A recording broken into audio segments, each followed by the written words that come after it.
fall off as a whistle.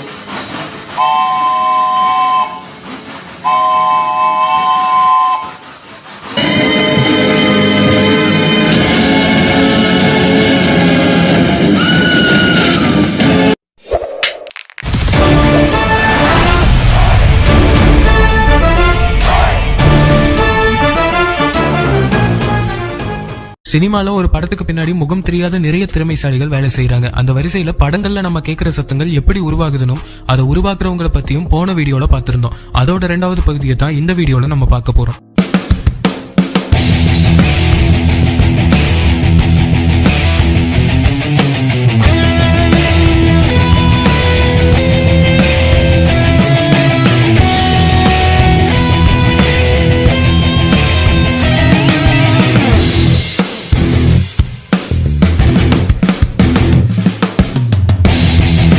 ஆயிரத்தி 1920களில் radio ஸ்டேஷன்ல பேசுறதோட இல்லாம ஒரு புதுமையான விஷயத்தை கொண்டு வந்தாங்க.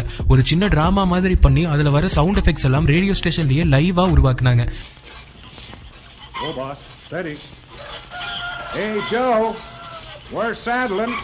அது அப்போ மக்களுக்கு ஒரு புது விதமான அனுபவத்தை கொடுத்துச்சு.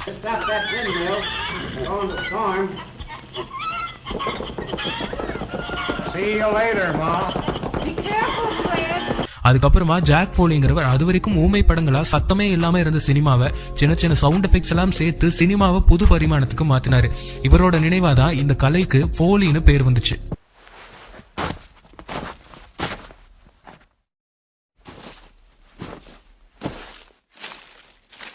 சினிமால சவுண்ட் எஃபெக்ட்ஸ் வந்த காலத்துல இப்போ இருக்கிற டெக்னாலஜிஸ் அப்போ இல்லாததால ஒரு லென்த்தியான சீனை எடுத்துட்டு அதுக்கு ஒரே டேக்ல 2-3 பேர் சேர்ந்து சவுண்ட் எஃபெக்ட்ஸ் கிரியேட் பண்ணிருக்காங்க.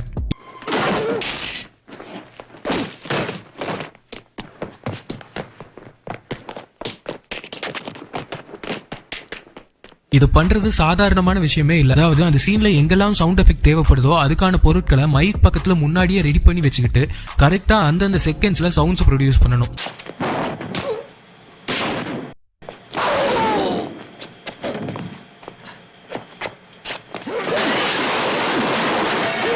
ஃபோலி ஸ்டுடியோனா நம்ம நினைக்கிற மாதிரி பயங்கர அரேஞ்சா ஒரு ரெக்கார்டிங் ஸ்டுடியோ மாதிரி எல்லாமே இருக்காது. ஒரு குப்பை கிடங்கு மாதிரி பழைய சூட் கேஸ், ஷூஸ், பாட்டில்ஸ், சேர்ஸ்னு நிறைய சத்தங்களை உருவாக்குறதுக்கான பொருட்களோட தான் இருக்கும்.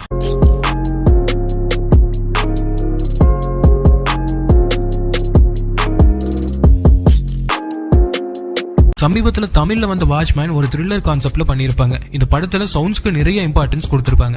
கோடம்பாக்கத்தை சேர்ந்த சவுண்ட் போஸ்ட் அப்படிங்கிற ஒரு ஸ்டுடியோல தான் இந்த படத்துக்கான சவுண்ட் டிசைன் பண்ணாங்க. ஜிவி பிரகாஷ் வாட்ச்மேன் படத்துல இந்த சீன்ல அந்த ஏணியில அவர் கால் வைக்கிற ஃபுட் ஸ்டெப் சவுண்ட்ஸ், காம்பவுண்ட் வால்ல இருந்து கீழே விழுகிறதுன்னு எல்லாமே ஃபோலி ஸ்டுடியோஸ்ல தான் சவுண்ட கிரியேட் பண்ணிருக்காங்க.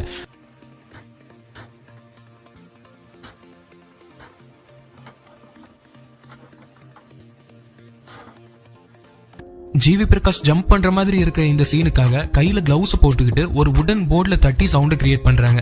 இந்த சவுண்ட் இன்னும் லைட்டரான இம்பாக்ட் வேணும்னா கிளவுஸை ரிமூவ் பண்ணிட்டு வெறும் கைகளாலையும் கிரியேட் பண்றாங்க.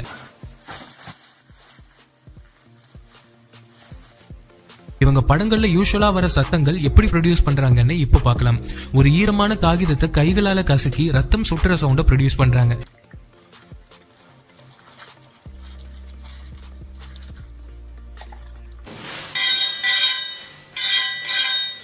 இது ஒரு பிரம்மையா இருக்கும். அது எப்படி அவுட் ஆஃப் ஆர்டர் போன்ல ரிங் அடிக்கும்? 90s கிட்ஸ் இவ்வளவு நாளா ரசிச்சு விளையாண்டு இருந்த வீடியோ கேம்ஸ்ல சவுண்ட் எஃபெக்ட்ஸ் எப்படி கிரியேட் பண்ணிருக்காங்கன்னு பாருங்க.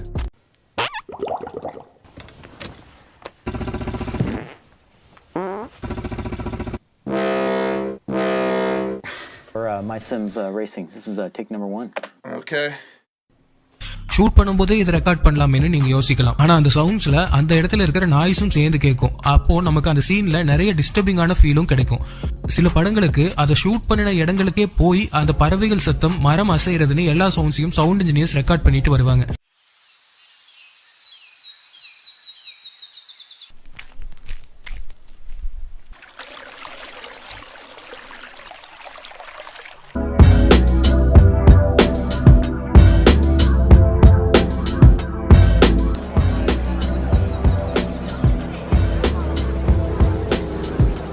அந்த ஃபீல்டுக்கே போய் தண்ணி போகிற சவுண்ட், இலைகள், பறவைகள்னு எல்லாத்தையும் தனித்தனியா ரெக்கார்ட் பண்ணி ஃபைனலா இது ஒரு வீடியோவா பார்க்கும்போது நமக்கு ஒரு கம்ப்ளீட் எக்ஸ்பீரியன்ஸ் கிடைக்குது.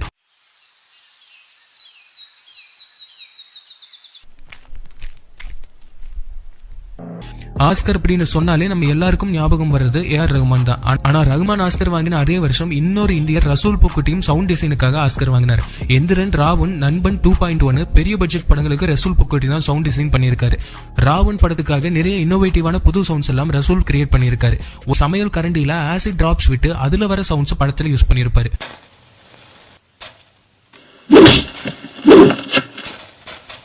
ராவன் படத்துல ஒரு சீன்ல ஷாருக் கான் அங்க இருக்கிற கார்ஸ் எல்லாம் தூக்கி போட்டு ஃபைட் பண்ற மாதிரி எடுத்திருப்பாங்க. அந்த சீனுக்காக பழைய கார்களை நிஜமாவே ஒரு ஹைட்ல இருந்து தூக்கி போட்டும் கிராஷ் பண்ணியும் அந்த சவுண்ட்ஸை ரெக்கார்ட் பண்ணி யூஸ் பண்ணியிருக்காரு.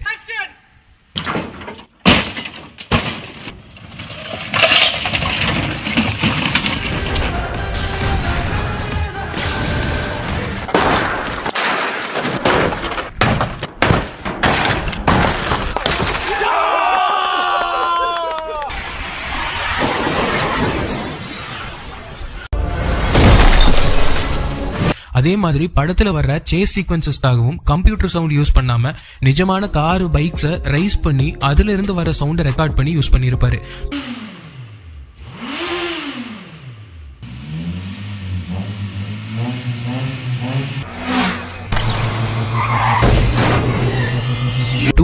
படத்துல பிளாஷ்பேக்குக்காக ரசூல் பூக்குட்டி அவ்வளவு மெனக்கெட்டு ஒர்க் பண்ணியிருப்பாரு. முக்கியமா சங்கர் ரசூல் பூக்குட்டி கிட்ட ஒரு பறவையோட இருக்கும் தருணத்துல வர்ற இறுதி மூச்சை ஆடியன்ஸ் கேட்கணும் அப்படின்னு கேட்டிருக்காரு.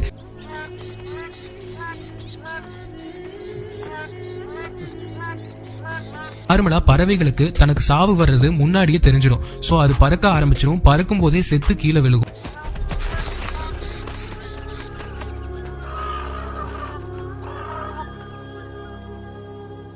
இதுக்காக அவ்வளோ டெப்தா, எமோஷனலா பாக்குற ஆடியன்ஸ் இதயமே நொறுங்குற அளவுக்கு ஒரு சவுண்டை கிரியேட் பண்ணியிருப்பாரு ரசூல் பூக்குட்டி.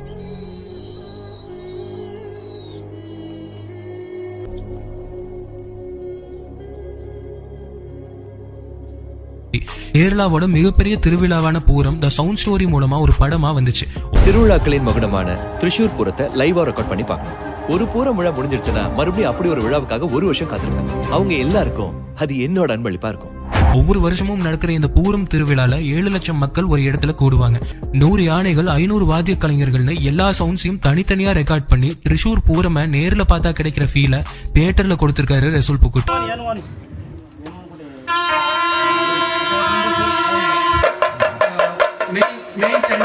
படங்கள்ல நம்ம பாக்குற ஒரு சிங்கிள் சீன்ல நிறைய லேயர் சவுண்ட்ஸ் இருக்கு. உதாரணத்துக்கு இந்த சீன்ல இவர் மேல இருந்து கீழே நடந்து வந்து சில பொருட்களை எடுக்கிற மாதிரி இருக்கு. ஆனா இதுக்காக முதல்ல அவர் ட்ரெஸ்ல இருந்து வர சவுண்டை கிரியேட் பண்ணிருக்காங்க.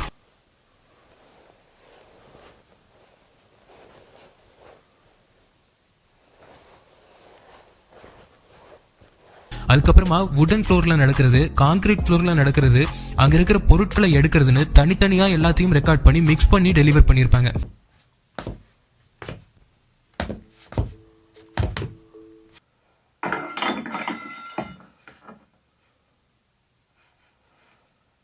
தமிழ்ல அயோக்கியா, ஹேராம்னு நிறைய படங்களுக்கு தன்னோட 14 வயசுல இருந்து கிட்டத்தட்ட 27 வருஷமா ஃபோலி ஆர்டிஸ்டா ஒர்க் பண்ணிருக்காரு பாபு. ஹேராம் படத்துல கமல்ஹாசனோட ஒர்க் பண்ணதுல நிறைய டெக்னிக்ஸ் கமல் இவருக்கு கத்து கொடுத்திருக்காரு. மோஸ்டா நடந்து போற மாதிரி சீன்ஸ் கைகள் மூலமாவே சில அசைவுகளை பண்ணி ரெக்கார்ட் பண்றது வழக்கம். ஹேராம்ல ஒரு சீன்ல ராணி முகர்ஜி கால்ல போட்டிருக்கிற கொலுசு சவுண்ட்ஸை முதல்ல கையில கொலுசை வச்சு சவுண்டை ரெக்கார்ட் பண்ணிருக்காங்க. ஆனா அந்த அவுட்புட் சாட்டிஸ்ஃபைடா இல்லாததால கால்ல கொலுசை போட்டு நடந்து ரெக்கார்ட் பண்ணிருக்காரு பாபு. ஹேராம் சவுண்ட் டிசைனுக்காக நிறைய விருதுகள் கூட வாங்கியிருக்காரு.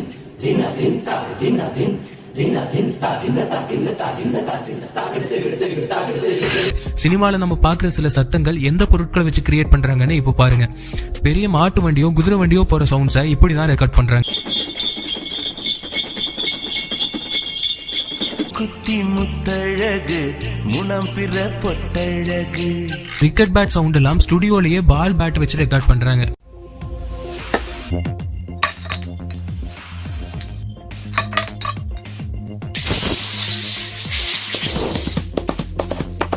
வாட்ச்ல வர டிக் டிக் சவுண்ட் எல்லாம் கத்திரிக்கோலை வச்சு கிரியேட் பண்றாங்க.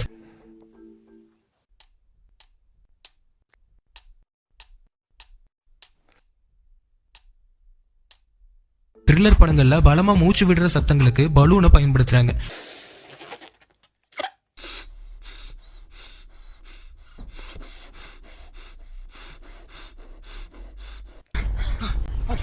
Did he hurt you? You fucking bastard. Heart beat சவுண்ட்ஸ்க்கு ஒரு சாதாரணமான டி-ஷர்ட்டை தான் யூஸ் பண்றாங்க.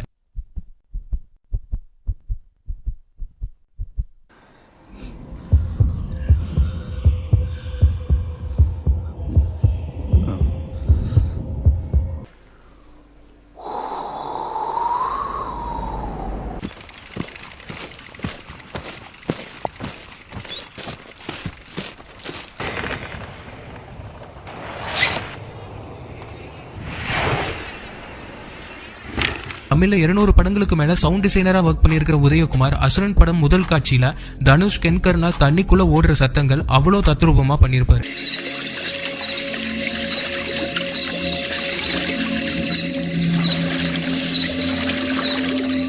ஆடுகளம் படத்துல வர சேவல் சண்டையெல்லாம் கிராண்டேரா காட்டுறதுக்காக ஜுராசிக் வேர்ல்ட்ல வந்த டைனோசருக்காக யூஸ் பண்ண சவுண்ட் எஃபெக்ட்ஸை யூஸ் பண்ணியிருப்பாரு.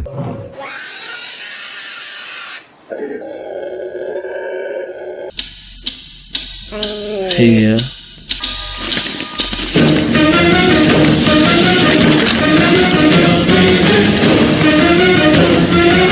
புலி மாதிரியான ஃபேண்டசி படங்களுக்கு சவுண்ட் இன்ஜினியருக்கு இன்னும் வேலை அதிகமாகுது. உதயகுமார் புலியில வர சித்திரக்குள்ளன ஆமை கேரக்டர்ஸ்க்கு எல்லாம் ரொம்ப டிஃபரெண்டான சவுண்ட்ஸ் யூஸ் பண்ணியிருப்பாரு.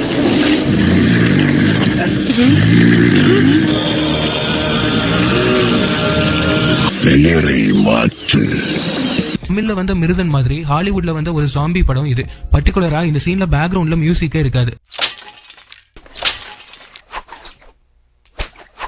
ஜாம்பிஸை அட்டாக் பண்றதுக்காக இவங்க வீசுற பிளேட்ஸ், எம்டி பாஸ்கெட்ஸ், அந்த பிளேட்ஸ் கண்ணாடியில பட்டு உடையிறது, ஜாம்பிஸ் மேல பட்டு கிழிக்கிறதுன்னு எல்லாமே ஃபோலி ஸ்டுடியோல தான் கிரியேட் பண்ணது.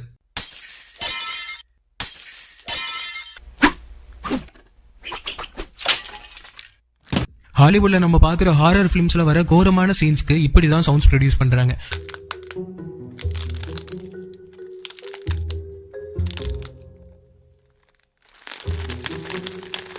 குவைட் பிளேஸ்னு ஒரு ஹாலிவுட் படம், ரொம்ப சின்ன பட்ஜெட்ல எடுத்து பெரிய ஹிட்டான படம் இது. இந்த படத்தோட கதைப்படி இங்க இருக்கிறவங்க சின்ன சவுண்ட்ஸ் ஏதாவது கிரியேட் பண்ணாலும் அது பெரிய ஆபத்தா வந்து முடியும். சோ நடக்கிறது கூட பயந்து பயந்து பார்த்து கவனமா நடப்பாங்க.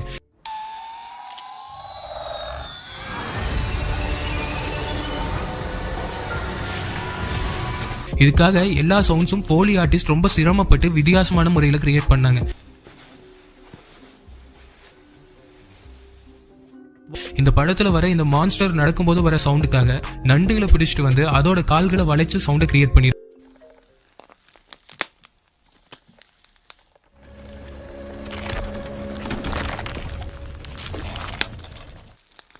நம்ம பாக்குற அனிமேஷன் படங்களுக்கு கூட இந்த சவுண்ட் டிபார்ட்மெண்ட்ல நிறைய வேலை செய்யறாங்க. அனிமேஷன்ல வர விலங்குகள் நடக்கிற சவுண்ட்ஸ் ப்ரொடியூஸ் பண்ண ஒவ்வொரு விலங்குகளுக்கும் வேற வேற ப்ராப்பர்ட்டிஸ் யூஸ் பண்றாங்க. உதாரணமா சில சின்ன மிருகங்களுக்கு தேங்காய் சிறுட்டை, அதை விட பெரிய மிருகங்களுக்கு கற்கள், ஐசேஜ் மாதிரியான படங்கள்ல வர யானைகள் நடக்கிற சவுண்ட்ஸ்க்கு மரக்கட்டையை வச்சு சவுண்ட் கிரியேட் பண்றாங்க.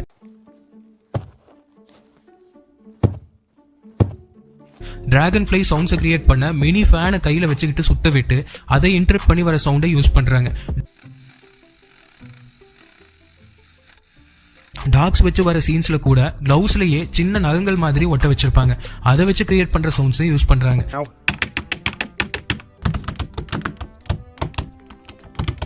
இந்த வீடியோ மூலமா சினிமால நம்ம பாக்குற நடிகர்கள் மட்டும் இல்லாம அதுக்கு பின்னாடி எவ்வளவு பேர் எவ்வளவு மெனக்கிட்டு வேலை செய்யறாங்கன்னு நீங்க தெரிஞ்சிருப்பீங்க. இந்த வீடியோ உங்களுக்கு பிடிச்சிருந்ததுன்னா லைக் பண்ணுங்க, கமெண்ட் பண்ணுங்க, ஷேர் பண்ணுங்க. இது மாதிரியான மேலும் பல இன்ட்ரெஸ்டிங்கான வீடியோஸ் பாக்குறதுக்கு சினிமா டிக்கெட் சேனலுக்கு சப்ஸ்கிரைப் பண்ணிட்டு கூடவே பக்கத்துல இருக்கிற பெல் பட்டனையும் கிளிக் பண்ணிடுங்க.